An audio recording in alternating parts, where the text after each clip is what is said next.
إن الدوت ناس كاشا الله بلنا نورو تدي تشوف تيزان سنجاga بدنا جالنا خيسة واي جالنا خيسة أكما جرتي ووني جالنا خيسة سكوننا ميوخان سرقيو حالا كم تسرقيو خان سكوننا مه تناسي يا أفضل سكين وانغاري نجتي ركون ودنون جالنا يوخاركون جالتون رانجيسي هدولا تناسن جنة مدافعة يو جباب سنة ويا لكن جالنا فلكنا ما قدو يا تارجاتي نما تنديسو نموت مدرانا كأجايبا والجالة كنا والسجب بسيسا خبات أو سيارة چيسا يرو ناسا ناتون ده نمو مسان تسدرو رفا يرو رجاتي نويدون ده نمو مسان تسدرو رفا خنا أبو تيجو ده يجعل لانك ما متكال كنتي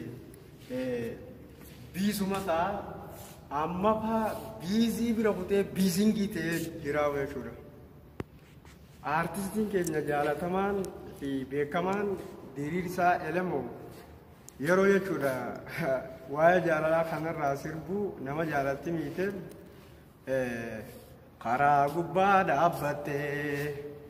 qunnaa kijibaa baaddattee raadee geedii ganna galaafatee wajji yaane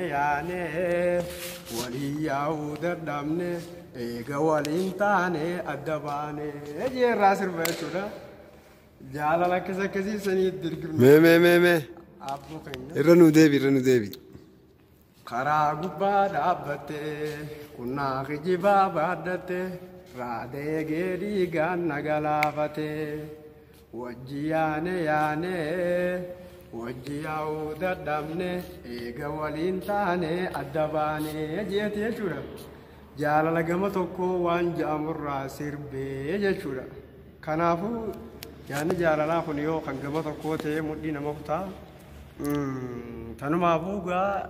kan gama tokkootii mudhii nu kutee osoo hin tahin